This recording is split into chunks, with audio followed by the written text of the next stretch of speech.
Hey y'all, and welcome to the 49th edition of the Birmingham real estate market update. On this show, we look at the Birmingham real estate market in terms of stats related to housing prices and sales and volume and inventory in the Birmingham market. And we look at it for the last week.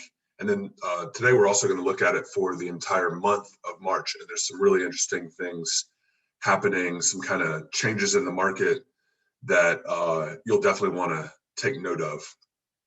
My name's Rob Drum. I'm a real estate broker at eXp Realty here in Birmingham, Alabama.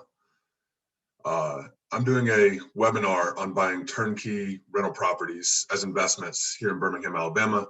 It's a big part of my brokerage business, is helping investors mostly passively invest in rental properties here and enjoy the cash flow and the other benefits that come from owning rental properties. So I'm doing a webinar about that on 4/23.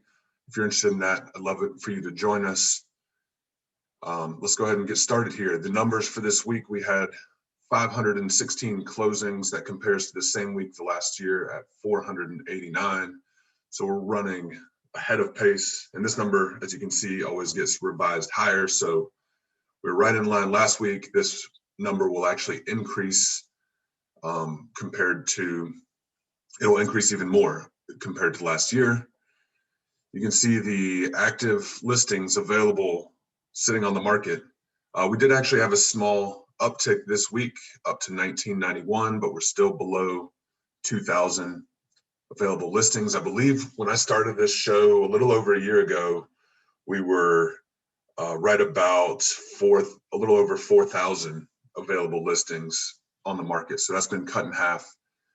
But we'll talk about this in a second, but closings have stayed strong. So what's happening is the inventory is just getting sucked up immediately by the demand that's out there to buy real estate. You can see here, a slight uptick in inventory, but over 100 more homes that are under contract and set to sell. So let's look at the numbers for March, because these are really interesting. Again, a lower amount of homes listed as compared to March of last year, but a large increase in the number of homes that sold as compared to last year. So that's almost 4% less homes listed, 15.5% more homes selling. So it's just, again, just kind of sucking that inventory right out of the market as there's a lot of buyer demand. You can see sale price on the average and on the median is right about 11.5%, up about 11.5% compared to last year. I want to say March and April, we may see some funny things in the numbers because this is right when COVID was hitting. A lot of us realtors were kind of trying to figure out which way was up and which way was down and what should we advise our clients to do. And so there may be some funny things in the numbers, especially April and May. And that'll be interesting to see. This is something that I wanted to point out, the list to sale. This is an average number. So we're at 99.71%. So if a home is listed for 100,000 on average, it would be selling for 99,710. So very close. And that's a large jump compared to last year.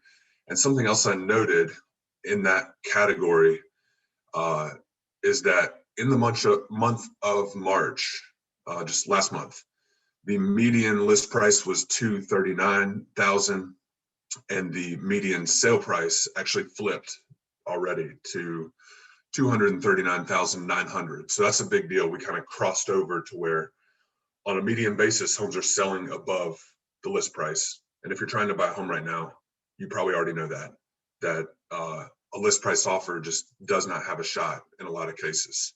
That's the market we're in.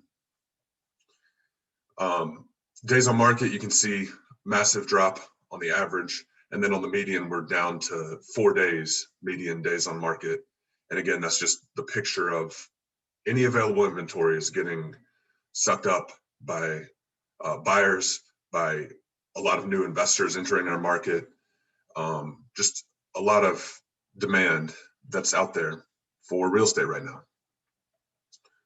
So interesting developments there. On the economic and stimulus front, we still have talks of the fourth stimulus check, which would be like a reoccurring check, and then another massive multi-trillion-dollar stimulus bill that's in the works potentially. Not a lot of detail on that yet. That's finalized, but there are talks of that. There is something, a CFPB rule on forbearance. So this is something that I've talked with a couple clients about, clients who are looking for foreclosure type properties, properties that they can fix up and flip or renovate. And, we haven't had foreclosures for over a year now. We were kind of thinking, when later this year, August, September, there's always people that, get behind and the bank forecloses on them. And that creates opportunities for investors to step in and buy those properties from the bank.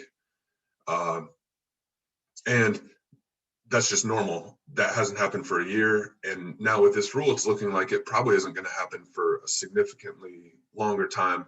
A lot of those, almost anyone who's behind or who's taking forbearance is going to be able to extend their mortgage out 40 years without increasing the payment, tack whatever forbearance they have onto the end of it. They're really going to make it so that those people will be able to stay in their homes, which is great.